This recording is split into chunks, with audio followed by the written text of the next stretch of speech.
teacher asked me when I was young, draw pictures of what you want to be when you grow up. And I drew a picture of a priest. I've been a priest for 22 years, and it's been a great, wonderful experience. At one point in my life, I was interested in and working in show business. I loved the performance, I loved the applause. However, when I think of my life as a priest, there's no audience and there's no applause. There's just this wonderful feeling that you've been an instrument of God.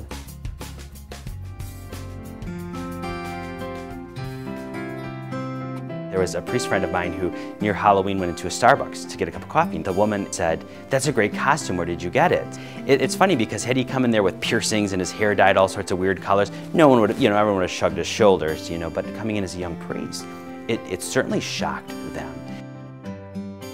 I pretty much travel with everything. I have my chasuble here, my alb here, chalice here. This entire box, this is really cool. You want to see it? This entire box is for Mass. I can just celebrate Mass, open up the box.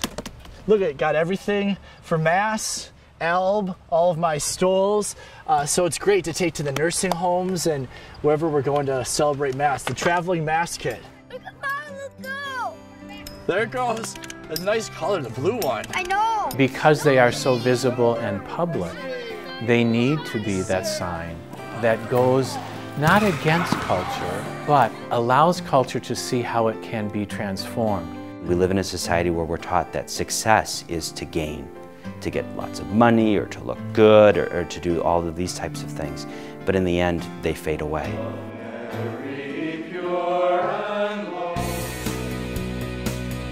Hey, have a good class, okay? That's my problem. I rile the kids up. I drive the teachers crazy, I think. You're never bored. I was not interested in a 9-to-5 cubicle job. Down, set, hike. Your days are diverse. One moment you're in the classroom, joking around with the kids, and then the next moment you're grieving with a family. Your emotions are constantly engaged in a different way, and so that emotional engagement is very fulfilling.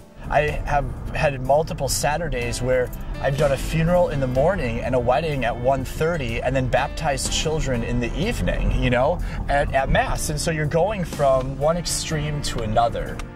It's beautiful to be able to know at the end of the day you can put your head on the pillow and say, I did something worthwhile today. Priesthood is this remarkable way to live these few short years of earthly life, to do something imperishable, to help other people gain the kingdom of heaven.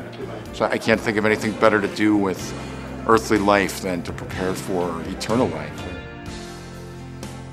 Without the priesthood, we would have no Jesus in our lives. And especially at these times when people need guidance, need to get drawn to the church, the priests are up there in the forefront. All that is joy and happiness and beauty, I just experience through the Lord. And the priests make the Lord present in the world. It's probably one of the most noble things that you can do and the most important thing you can do.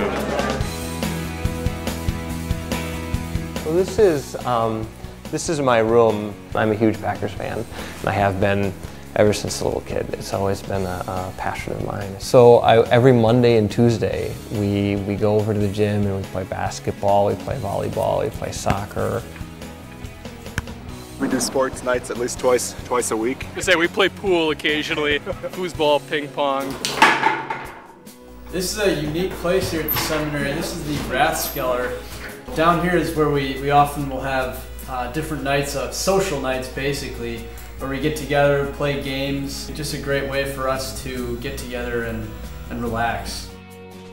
I actually have a sailboat in my garage right now. I've taken it out a few times. We live right on a lake here, which is amazing. That I have this sailboat and I'm able to take it out just a mile down the street, put it in the water, go sailing for a couple hours in the afternoon and just spend that time out in the water.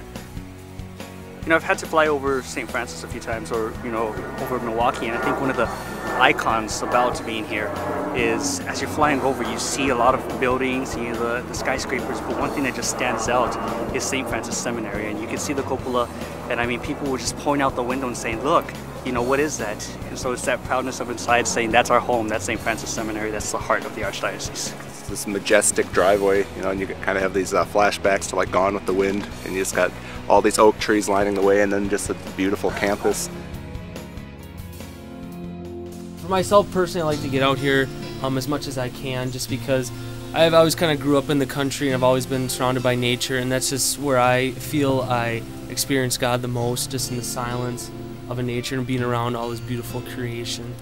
The Blessed Virgin Mother holds a special place in our hearts, and it's no question that Mary brought Jesus to us, and that, you know, she taught us how to be a true disciple.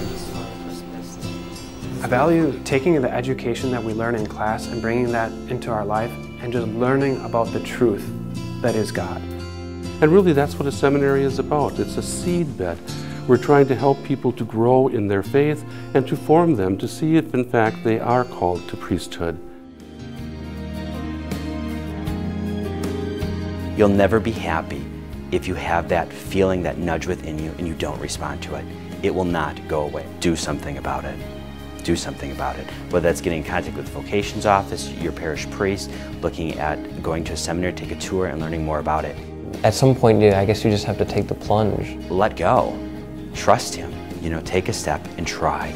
The worst thing that you can say then is, I tried and it wasn't for me. If you invest yourself in prayer and just give God everything that you've got, be like, this is where I'm at in life, share everything with him in that prayer. You'll be able to see what's going on in your life, and you'll also be entrusting that to God.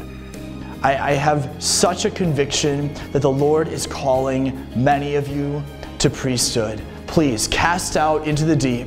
Be not afraid. Know that the Lord is with you through it all, and he will bring your life to utter fulfillment when you offer it back to him. You lose nothing by taking that first step to say, I want to know more. The next step will make the next one clearer, and that step will make the next one clearer. And in fact, you will ultimately come to find what is the true calling in your life.